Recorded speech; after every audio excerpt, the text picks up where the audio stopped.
Y ahora vamos a cambiar un poco de país, vamos a ir a Estados Unidos. ¿Cuántos de ustedes conocen un astronauta? ¿Cuántos de ustedes conocen una mujer astronauta?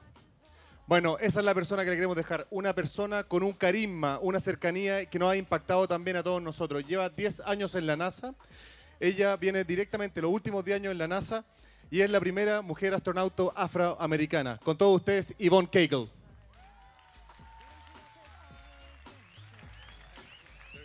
All right, great, thank you. Thank you, Chile. Oh, rock it out, everybody. Raise it up. Let's rock it out. Put your hands in the air. Hey, woo, all right. I love space. I love Chile. Woo, there is space for all, so Chile, let's rock it out. Woo! Hi, I'm Yvonne, Dr. Cagle, but I'm Yvonne to you. I've been here a week, and I want to take all of you to space with me. I love you, and I love space. My love of space began when I was little, a child. I sat on mountaintops, huge rocks, just like here in Chile. I feel like I'm a child again, looking at the skies. And one day, I wanted to touch the other side of the mountain. I was a child. I thought it was just a mere few feet. I don't know, maybe a mile, but I could do that. I could cross the valley. And then I woke up one morning and decided I was going to go across the valley. I packed my lunch, peanut butter jelly sandwich, crackers, an apple, some juice. And I started walking. And after about 6 miles, 12 hours, sunset, I turned around, hot, tired, bested, dejected. I didn't make it. So I had to go home. So I started walking. Round about dusk, I realized I was hopelessly lost. By the time I made it back to my beloved boulder rock, it was dark. I was hugging that rock. I was so relieved to have found my rock again. So then I was close to home and I walked back. Okay, I didn't walk back. I crawled back home, got into my warm kitchen. Now it was night, cold. I was exhausted, hungry, and very inconsolable. So after I had a hot meal, a good night's sleep, and about 3 weeks of restriction, detention from my parents, I thought, wait a minute, my plan isn't entirely flawed. I'm not afraid to go out there again. I don't need to dumb down my reach. I just need smarter feet.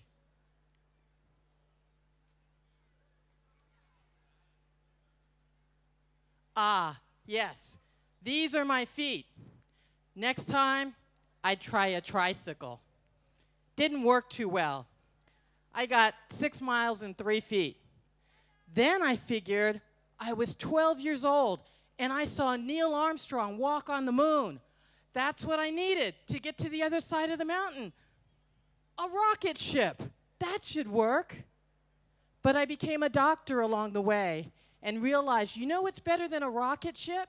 Because rocket ships, they need fuel. And anybody here ever run out of gas? Not a good thing on your way to space or the other side of the mountain. I decided, what did I need? I needed to become a doctor and learn how to make bionic legs. They never tire out. I'm taking those babies all the way to space. You don't need legs in space, and bionic legs will never get out. They'll keep going and going and going. But to do that, I needed to have a little bit more life experience. Remember, I was only 12. So I became a Girl Scout. The Girl Scout motto, be prepared. So I prepared myself. I earned my degree in biochemistry. Then I got a medical degree, my doctorate degree, at the University of Washington in the United States, Seattle.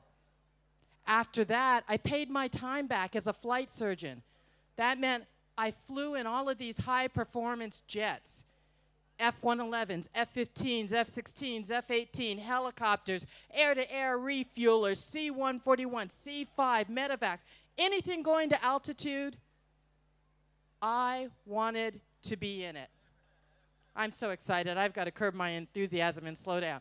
But after a while, astronauts, we can't slow down. I needed to go faster. But not just faster. I needed to go higher. And the only way to get there at that time was the space shuttle. Now, if I could put poetry to motion, I would call it the space shuttle. In less than 10 minutes before you can finish that peanut butter and jelly sandwich, you're 250, not 248, not 249, 250 miles above the Earth. You're going 17,500 miles per hour. 5 seconds every time you blink your eyes. 5 miles in every blink of the eye. That's how fast you're going. And when you take off your seatbelt, guess what? Do you need solid rocket boosters? No. No.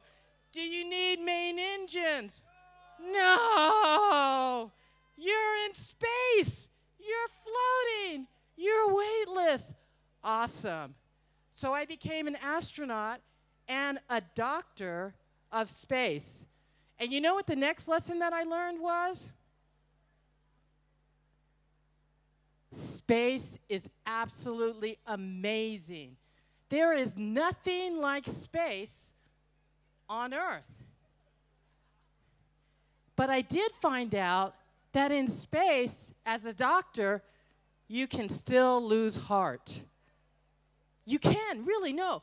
Literally, you can lose heart. Did you know the first doctor in space to listen for the heartbeat in his crewmate, guess what he heard? Nada. Nothing. I can imagine what that transmission, that phone call to Mission Control was. Houston, we have a problem. I've lost the heart. Oh, no, sir. Really, he's fine. He's looking right at me. Matter of fact, he's kind of giggling.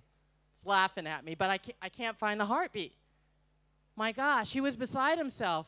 But then he happened to slide a stethoscope from the left side of the heart, where your heart lives here in gravity, over to the center of his chest. And guess what he heard? Boom, boom, boom, boom, boom. The heartbeat. He had found the heartbeat again. So in space, you can lose your heart. You can lose your spleen. You can lose your kidneys. You can lose your appendix. You can lose your little brother. Oh, no, that's my family. Anyway, you can lose your heart because not only do you float, everything inside of you floats too. So in space, the body is so amazing and so versatile that the heart can get lost. And if you're in space without gravity too long, you start to lose muscle and bone because you don't need it in space. But when you come back home, it's kind of nice to make sure you exercise well while you were weightless. The other thing that I learned as an astronaut in training was contingency. Big word that just means stuff happens. But not everything about contingency is bad. Because if you do your homework and flip around a few letters, you find that at the very core of things that can go unexpected, contingency is the word innovation. And that's what space is all about. Space on Earth as well as space up high. So right now, we have a spacecraft called Laddie circling the moon. Tonight, when the moon comes out, over there, well, anyway, it's up there somewhere. There's a spacecraft circling around. And you know what it's studying? Dust, simple dust. Because when men walked on the moon decades ago, the Apollo astronauts, they saw this red haze. And it's taken us over 35, 40 years to come all the way back, but we're studying it now. Now, this spacecraft is way up here, but it had to get up there. Do you know how it got up there? Anybody want to know how? Almost the same way I got to Chile, except there wasn't an airplane. Somebody had to drive it from the coast of California in the United States 3,000 miles to Virginia to make sure that it didn't fall off the back of the truck. And who did that? 3,000 miles. Talk about the other side of the mountain. But that's what was necessary in order for us to launch it on September 6th. And it did. It was beautiful. And it's been over a month, and it's there doing science now with laser communications. And once we figure out how to make that laser work up there, you all are going to be able to talk to me and anyone all over the world without dropping any calls. I think that's rocking it out. Let's have a round of applause. So let me run through some other innovations that we're working on with space. How many people would like to fly their own experiment up in space? I don't know. Would you like to float spiders, crickets, marbles, your little sister? Let's see. Anything that you want to float that you can fit in a tiny cube that's, I don't know, less than the size of a shoebox, it's possible for you to do that in less than 9 months and for a lot cheaper than what we pay you or you have to pay us at NASA. So for less than $5,000, a lot of money, but not for an entire country. And Chile leads the way in innovation in Latin America. Round of applause again. So if anyone can fly a CubeSat in space, it's going to be the students of Chile, anywhere from 85 years old to 5 years old. This is it right now in space, that little cube flying. You can fill it with whatever you want. But we also do 3D printers, and we can print a new jaw if you need it. We can print new ears or a bladder if you need it. And weather, climate is very important to Chile. We're going to improve the air quality because we're testing it out with this high airplane that can fly up to the stratosphere, look up at space weather, but also look down into your climate and to your agriculture, terraforming. These are tiny computers, so small they fit into the palm of your hand. And these are the components that make it work. But what else fits in the palm of your hand? Anyone ever heard of a show called Star Trek? Awesome. You all look way too young. But there used to be this thing called a tricorder. You wave it over yourself, and it tells you how your vital signs are doing. It's real, and it's a lot smaller than this. If you put the palm of your hand out, it fits in your palm, and it can tell you all about what's going on inside your body. But if that's still too big for you, look at the size of your thumbnail. This can slip under your skin, and it can tell you how your diabetes is doing, how your pneumonia is doing, if you have cancer that's getting out of control, and then it'll deliver the medicines to treat it. These are all around today. The other thing that we do, cyborgs, human robots. This is actually the face of the gentleman who makes up a robot in the Smithsonian Institute. The skin is real. The mechanic pumps make for a real heart, lungs, spleen, organ. This is today. So if you need something like that, we know how to engineer it now.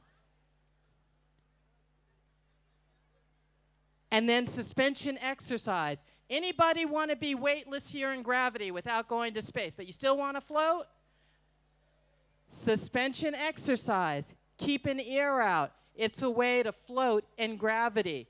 How would you like to do 2 hours of exercise in only 20 minutes without feeling hot, sweaty, tired? Come away feeling strong, alert, empowered. In that case, it's time to float on Earth with suspension exercise. And this is one of my last but not least innovations that I love. This is Chile, biodegradable plastic bags. You're going from being waste-centric to growth-centric. You're taking trash bags that discard parts of life and upcycling them, repurposing them into garment and food bags. Now you're feeding your country. Now you're clothing your country. Congratulations, Chile, on your 2012 Global Innovation Index Award, being in the top 50 countries. Wow, this is your year of innovation. Keep rocking it out. Round of applause. So I'm going to close with, what is the face of innovation? This is the Atlas mission. It's also the Atlas rocket. But Atlas was also a Greek god. So as the face of innovation, this Atlas rocket, be it a rocket or a Greek legend, carrying celestial bodies on his shoulder, or as the face of innovation, this woman bearing the weight of the world on her back. Or as the face of innovation, this 85-year-old woman digging for roots at the banks of the Amazon for medicines. Or as the face of innovation, this 18-year-old veteran with winged wheels for feet. Or as the face of innovation, this mirror, what you see every morning that you wake up. Could the face of innovation be you?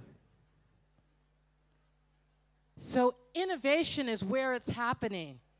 And innovation is no further away from us than simply the space between your ears.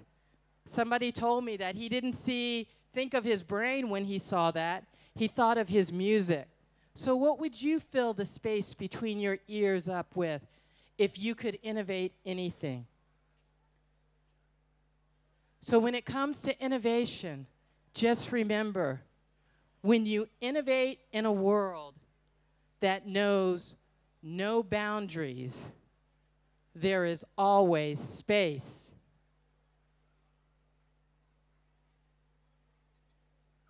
For all. Thank you, Chile. Love you.